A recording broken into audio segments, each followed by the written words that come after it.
Hello students, आज के इस लेक्चर में हम लोग करेंगे measurement of conductivity of ionic solution. तो हम लोग फिजिक्स में जानते हैं कि अगर हमें किसी अननोन चीज़ की रेजिस्टेंस निकालनी होती है, अननोन वायर की रेजिस्टेंस निकालनी होती है, then we use the Wheatstone bridge. और व्हीटस्टोन ब्रिज किस तरह से काम करता है पहले तो ये देखते हैं। तो यहाँ पर 4 आर्म्स होती हैं, R1, R2, R3 and R4। R1 is the variable resistance, R2 ये हमारा अननोन रेजिस्टेंस है, and these are R3 and R4। The formula used in case of Wheatstone bridge is R1 upon R2 is equal to R3 upon R4। And when the galvanometer shows the null point, that is deflection 0 होता है, और यहाँ पर हमारा battery as a source है, ये हमारा की।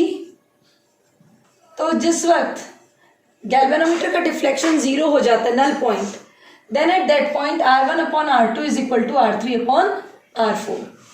सो R1, R3, R4 are known to us, and then the unknown resistance can be calculated. मगर बात आती है जब हमारे कंडक्टिविटी ऑफ आयनिक सॉल्यूशन को निकालने की। अब उस केस में हम कैसे काम करेंगे? तो भाई कंडक्टिविटी ऑफ आयनिक सॉल्यूशन अगर हमने निकालनी है तो 2 दिक्कतें हमें बहुत मेजर फेस हुई अगर हम व्हीटस्टोन ब्रिज कंसेप्ट को लेके रेजिस्टेंस या हम साथ में सेल कांस्टेंट का यूज़ करते। तो पहली दिक्कत तो ये थी कि जो हमारा व्हीटस्टोन ब्रिज है, it is based on the concept कि यहाँ बैटरी यूज़ हो रही है और battery is a direct source. So अगर हमारा सॉल्यूशन आयनिक है तो आयनिक सॉल्यूशन तो डायरेक्ट करंट से इलेक्ट्रोलिसिस में चला जाएगा, कैथोड और एनोड पे कॉन्सेंट्रेशन चेंज हो जाएंगी। तो डायरेक्ट करंट को तो हम अप्लाई नहीं कर पाएंगे because the current change the composition of the solution.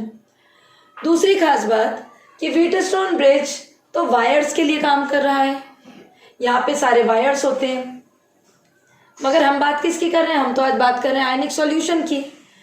तो इस जगह पे जहाँ पे हम अननोन वायर को की रेजिस्टेंस को निकालते थे, अब वहाँ पे आयनिक सॉल्यूशन से कैसे काम कराया जाए? तो अब हमने 2 दिक्कतों को अपनी सॉल्व करना है। पहली दिक्कत क्या थी? डायरेक्ट करंट की जगह क्या लें? So what we have used is we have used the alternating current. और दूसरी बात, जहाँ मेटेलिक वायर अननोन रेजिस्टेंस को निकाल रहा था, वहाँ पे अब हम किसका यूज़ करेंगे? हम यूज़ करेंगे कंडक्टिविटी सेल का। तो व्हीटस्टोन ब्रिज को यूज़ करते हुए, उसी में कंसेप्ट को थोड़ा सा चेंज करते हुए, हम अपने आयनिक सॉल्यूशन की भी कंडक्टिविटी को कैलकुलेट कर सकते हैं, बस थोड़ा सा इसमें चेंजेस लाएंगे। तो अब अननोन रेजिस्टेंस जहां हमारा यूज हुआ था व्हीटस्टोन में, वहां पे अब हम यूज करेंगे कंडक्टिविटी सेल। तो अब कंडक्टिविटी सेल का वर्क कंस्ट्रक्शन किस तरह का है? अब बच्चों, कंडक्टिविटी सेल ऐसा भी हो सकता है और इस तरह का भी। मेन प्लेटिनम वायर है, ये हमारी ट्यूब जिसमें हम किसको फिलअप करने वाले हैं, जिस भी आयनिक सॉल्यूशन की हमें कंडक्टिविटी को पता करना है। Then these are the platinum electrode. आप ध्यान दो, प्लेटिनाइज्ड प्लेटिनम इलेक्ट्रोड, तो प्लेटिनम इलेक्ट्रोड तो है ही, उसके ऊपर प्लेटिनाइज्ड इसका पाउडर भी है, प्लेटिनम का powder. What is the use of this platinum powder? It will going to be increase the surface area. ठीक है, और यहाँ पे कनेक्टिंग वायर्स लगा दिए। सेम ये वाला सेटअप भी हम यूज कर सकते हैं, प्लेटिनाइज्ड वायर, प्लेटिनाइज्ड है यहाँ पे, और ये हमारे कनेक्टिंग वायर है। So this setup with the ionic solution can be used in place of this R2, that is now we can place here the conductivity cell. तो मैंने यहाँ पे लिख दिया कंडक्टिविटी सेल, जिसको अब हम यहाँ अप्लाई करेंगे for the ionic solution. R1 वही है, R3, R4। अब R2 हमारा किसकी वैल्यू कैलकुलेट करवा देगा? R2 हमें कंडक्टिविटी सेल की रेजिस्टेंस को निकलवा देगा। अब गैल्वेनोमीटर यहाँ पे बच्चों काम नहीं करेगा, गैल्वेनोमीटर इस जगह अब यूज नहीं कर पाएगा। अब यहाँ पे हम एक नया, मैं यहाँ पे सिंबल लिख रही हूँ P। P क्या है? Audible detector. Audible detector which can be a headphone और द इलेक्ट्रॉनिक डिवाइस। गैल्वेनोमीटर इस जगह हमें नल डिफ्लेक्शन नहीं दे पाता, नल पॉइंट नहीं दे पाता।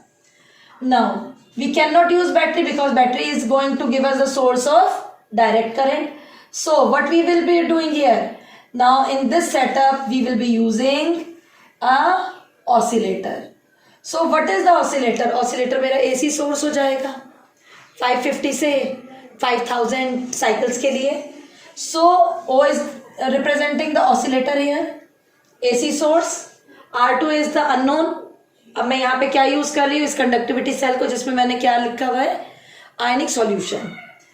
अब हमारा फॉर्मूला वो का वही रहा. When no current passes through it, R2 की वैल्यू क्या आ जाएगी बच्चों, R2 is equal to, R2 की value R1 into R4 upon R3. So we will be able to calculate the unknown resistance. हमें बच्चों ये भी पता है R is equal to rho L upon A होता है. L upon A that is the cell constant, और rho की जगह हमने क्या यूज कर लेना है, 1 upon conductivity. So K is equal to R, K is equal to G into G star भी हम कह सकते हैं. Now G star is the cell constant. इस सेल की एक बात और भी याद रखिए, ये हमारे एरिया, ये एरिया होगा इनके प्लेटिनम इलेक्ट्रोड के area, and the distance between them, this is the L, this is the A. मगर L अपॉन ए कभी भी हम उतना एक्यूरेटली नहीं निकाल पाते. इसीलिए बच्चों हम यहाँ पे in spite of calculating the cell constant, cell constant निकालने की जगह हमने क्या प्रेफर करा, हमने प्रेफर करा रेजिस्टेंस को निकालना. रेजिस्टेंस निकालेंगे by this method. L upon A, एक बार अगर हम L अपॉन ए किसी सेल का निकाल लेते हैं, फिर उसके बाद तो हम उस सेल में किसी भी इलेक्ट्रोलाइट को यूज करें, L upon A will remain fix, और तब हमें कंडक्टिविटी निकालनी भी आसान हो जाती है. तो सबसे पहला काम क्या करना होता है, कंडक्टिविटी किसी नोन, जैसे हमारे एनसीईआरटी में टेबल केसीएल के लिए दिया गया है, तो केसीएल की कंडक्टिविटी जो हमारे लिए नोन है, ऐसा सॉल्यूशन हम उसमें लेंगे, कंडक्टिविटी नोन है. देन रेजिस्टेंस हमें यहां से मिल गई, तो सेल कांस्टेंट हम आसानी से कैलकुलेट कर लेंगे. और अब हम इस सेल को अलग अलग जगह भी यूज कर सकते हैं for different electrolytes. So after measuring the cell constant, it becomes easier to calculate the conductivity of any of the ionic solution, because L upon A we have calculated by measuring the R using this Wheatstone bridge principle. So Wheatstone bridge में modification करके हम इसको apply करके conductivity of ionic solution को निकाल सकते हैं. तो दोनों हमारी जो दिक्कतें थी पहले उन्हें रिजॉल्व करेंगे, फिर किस तरह से हम कंडक्टिविटी सेल को व्हीटस्टोन में अप्लाई करेंगे. In place of galvanometer we will be using the audible detector here.